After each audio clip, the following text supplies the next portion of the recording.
மனித உரிமை நாள். சர்வதேச மனித உரிமைகள் நாளை முன்னிட்டு நீலகிரி மாவட்டம் உதகையை அடுத்த முள்ளிக்குறை பகுதியில் இயங்கி வரும் அன்பு அறிவு அறக்கட்டளை மற்றும் நீலகிரி மாவட்ட சட்டப்பணிகள் ஆணைக்குழு சார்பாக அன்பு அறிவு அறக்கட்டளை ஆதரவற்றோர் இல்லத்தில் மனித உரிமைகள் நாள் அனுசரிக்கப்பட்டது. இந்த நிகழ்விற்கு சிறப்பு விருந்தினராக நீலகிரி மாவட்ட சட்டப்பணிகள் ஆணைக்குழு தலைவர் திரு VS பாலமுருகன் அவர்கள் கலந்து கொண்டார்.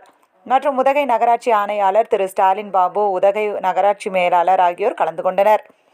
சிறப்பு அழைப்பாளர்களாக முள்ளிக்குறை நகர்மன்ற உறுப்பினர் திருமதி ஜெயலட்சுமி, சுதாகர், உதகமண்டலம் SM ஹாஸ்பிட்டல் நிர்வாக இயக்குனர், காவல்துறை அதிகாரிகள் கலந்து கொண்டு இந்த விழாவினை சிறப்பித்தனர். இந்த நிகழ்வில் அன்பு அறிவு அறக்கட்டளையின் நிர்வாகி திரு ஜார்ஜ் பிரிட்டோ வரவேற்புரையாற்றினார். அதனைத் தொடர்ந்து அன்பு அறிவு அறக்கட்டளையின் மேலாளர் திரு சாலமோன் கிங்ஸ்டன் அவர்கள் மனித உரிமைகள் பற்றி உரையாற்றினார். உதகை நகராட்சி ஆணையரால் மனித உரிமை தின உறுதி மொழியை ஏற்றனர்.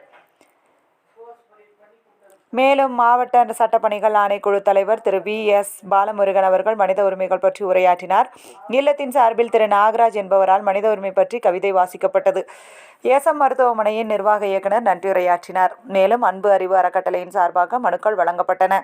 இந்த நிகழ்விற்கான அனைத்து ஏற்பாடுகளையும் அன்பு அறிவு அறக்கட்டளை ஆதரவற்றோர் இல்லம் நிர்வாகிகள் சிறப்பாக செய்திருந்தனர்.